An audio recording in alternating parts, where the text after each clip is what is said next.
भगवान शिव के 12 ज्योतिर्लिंगों में से एक गढ़वाल उत्तराखंड हिमालय की वादियों में स्थित केदारनाथ मंदिर हिंदुओं की आस्था का केंद्र।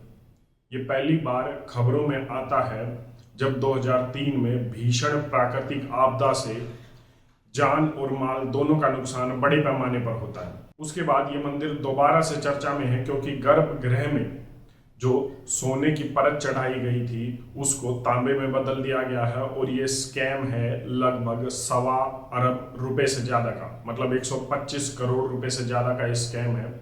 मेरी इस वीडियो से काफी लोगों को दर्द होने वाला है क्योंकि मैं इसमें जो चीजें वायरल हो रही हैं उन पर बात नहीं करूंगा, लेकिन जो चीजें एक्चुअल हैं उन पर बात करूंगा।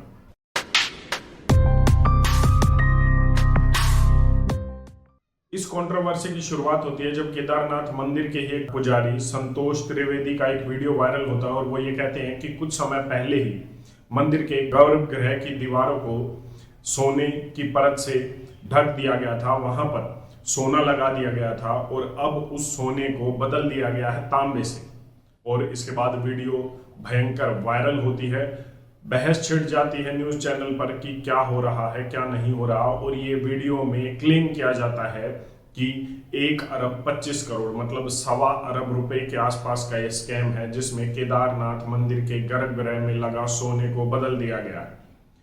बात जुड़ती है 21 अक्टूबर 2022 में प्रधानमंत्री मोदी की केदारनाथ यात्रा पर भी, क्योंकि 21 को वो केदारनाथ यात्रा पर जाते हैं, वहां पर जो भी उनका कार्यक्रम था वो करते हैं और उसके बाद 26 अक्टूबर तक यही काम हो रहा था केदारनाथ मंदिर में। जो केदारनाथ मंदिर है उसके गर्भगृह का, मतलब वहां पर सोने की ये परत चढ़ाई जा रही थी। इसके बाद 27 अक्टूबर से जो है वो मंदिर के कपाट बंद हो जाते हैं। तो कहने का मतलब ये है कि प्रधानमंत्री मोदी गए ही इसलिए थे ताकि वहां पर ये स्कैम कर सके और सोने की परत को तांबे में बदल सके।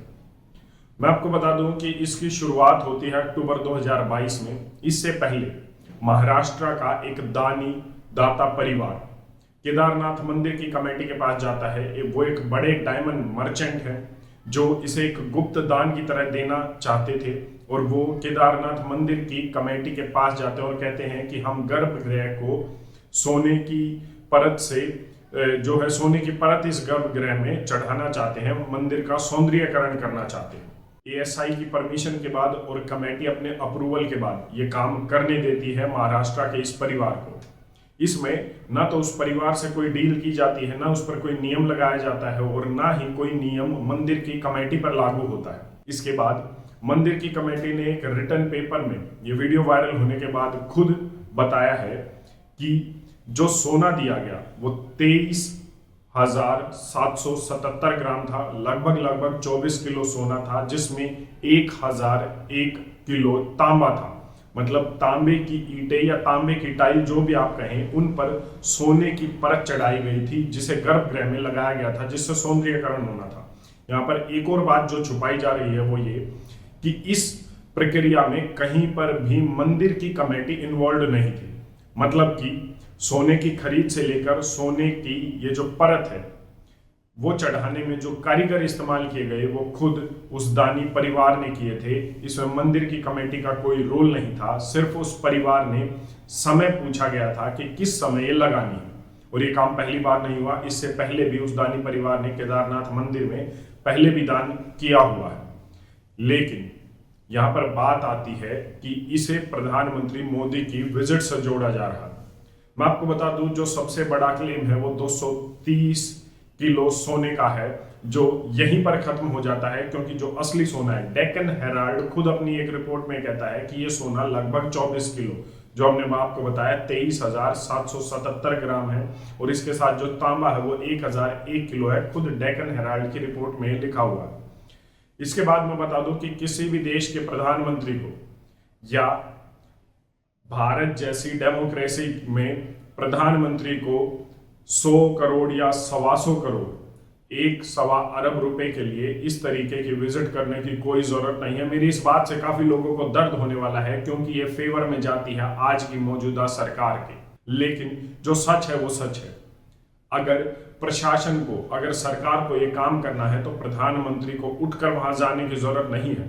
उनके चमचे कह लीजिए, उनके अंधभक्त कह लीजिए, या फिर अगर वो चाहे तो वो दिल्ली में बैठकर ये काम कर सकते हैं, क्योंकि मौजूदा सरकार नहीं, इससे पहले भी सरकारों ने ऐसे ऐसे काम किए हैं कि जब राजा महाराजाओं के राजस्थान में खजाने मिलते थे तो उनको जयपुर से दिल्ली अपने आप पहुंचवा दिया जाता था और कहीं कहीं शोरगुल नहीं होता था।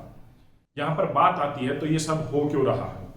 ये इसलिए हो रहा है क्योंकि हिंदुओं की आस्थाओं के जो केंद्र हैं उनको बदनाम किया जा सके, और सिर्फ यही इसका कारण है।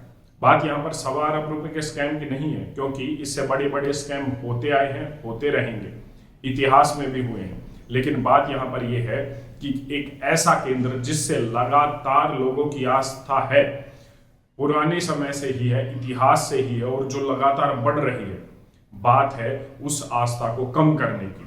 तो इसीलिए यह प्रपंच रचे जा रहे हैं।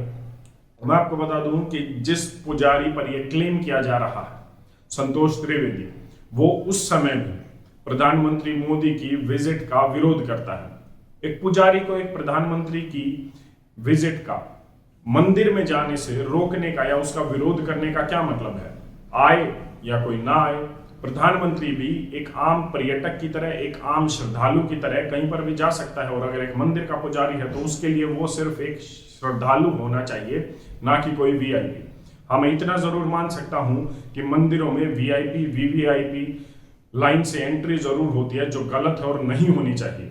लेकिन सिर्फ और सिर्फ सरकार का विरोध करने के लिए, सिर्फ और सिर्फ मोदी का विरोध करने के लिए, या सिर्फ और सिर्फ किसी का भी विरोध करने के लिए आस्था से खिलवाड़ कभी नहीं होना चाहिए, जो इस मामले में हो रहा है और जो वैसे भी हो रहा है। हाँ, इतना जरूर है कि जब बात विरोध करने की हो और गलत का विरोध करने की हो तो हमने भी किया है, जैसे कि 4 धाम प्रोजेक्ट, जो केदारनाथ के लिए भी और पहाड़ी इलाकों के लिए भी किसी भी तरीके से ठीक नहीं है, उस पर जब जो मौजूदा सरकार है वो मोहर लगाती है, मंजूरी देती है और इसे प्रधानमंत्री का एक ड्रीम प्रोजेक्ट मानती है, तो उसको हमारे ग्रीन ट्रिब्यूनल, हमारी एनजीटी, हमारी जितनी भी एनवायरनमेंट की रिपोर्ट्स थी, उन सब को नजरअंदाज किया जाता है और उस 4 धाम के प्रोजेक्ट को मंजूरी दे दी जाती है, जो पर्यावरण के लिए बहुत ही नुकसान है और जिसके परिणाम आने वाले समय में हमें भुगतने होंगे। तो उसका विरोध हमने किया और करते रहेंगे। विरोध कीजिए, सरकार का विरोध कीजिए और जरूर कीजिए, क्योंकि अगर आप गलत चीजों का विरोध नहीं करेंगे तो वो कुछ भी करेंगे। लेकिन षड्यंत्र में, एजेंडे में आकर आस्थाओं के साथ खिलवाड़ नहीं होना चाहिए और वो कभी भी नहीं होना चाहिए। आपकी इस पर अपनी क्या राय है, कमेंट करके जरूर बताएं। धन्यवाद। जय हिंद।